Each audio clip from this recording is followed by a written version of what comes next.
intéressante cette idée de réfléchir à ce que c'est qu'environner le bébé quand le climat de morosité ambiant entoure le berceau. Vous savez, on dit que de quelqu'un qu'il est morose quand il est d'humeur triste ou chagrine. Mais je pense que la morosité, c'est autre chose aussi.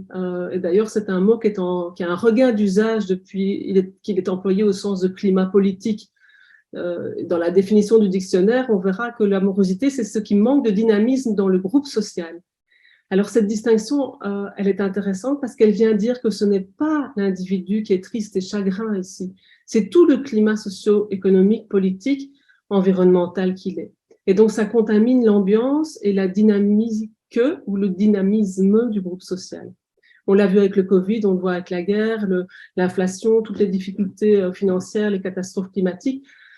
C'est vraiment comme une ombre qui est jetée sur nos vies et sur l'avenir, et c'est tout le social qui a le moral et l'espoir en berne. Donc c'est comme si ça affectait, moi j'aime beaucoup dire que c'est comme des particules fines qui finalement affectent la respiration humaine de tout un chacun.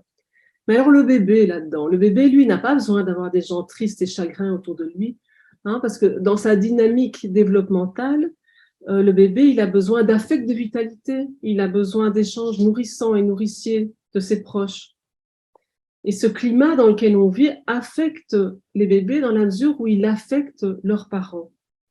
Or, on le sait, les parents, les devenants parents, ils sont souvent déjà un peu troublés par leur accès à la parentalité, par la charge de leurs nouvelles responsabilités, par la vulnérabilité du bébé et par la confiance que ce bébé leur manifeste à leur égard.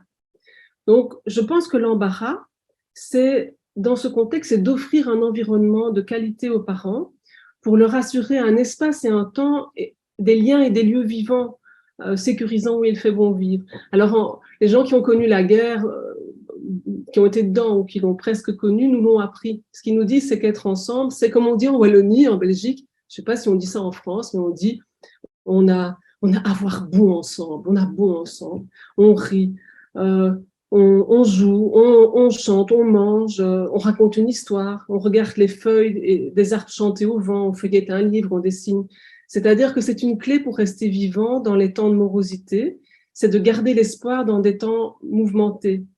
Et qu'en cas de conflit, c'est effectivement le groupe qui reste un lieu de sécurité pour le tout petit.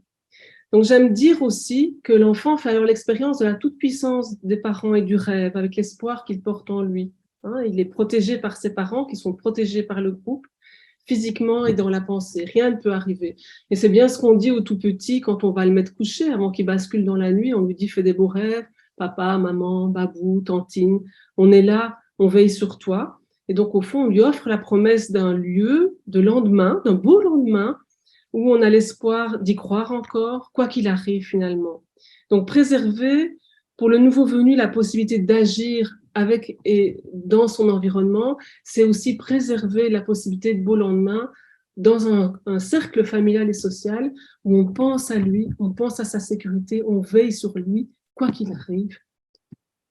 Alors, dans ce contexte, peut-être, on peut de temps en temps couper la télé, parce que quand même, le climat de morosité, il arrive par ces ondes-là et par les images et les bruits et la fureur du monde qu'il diffuse dans les maisonnées.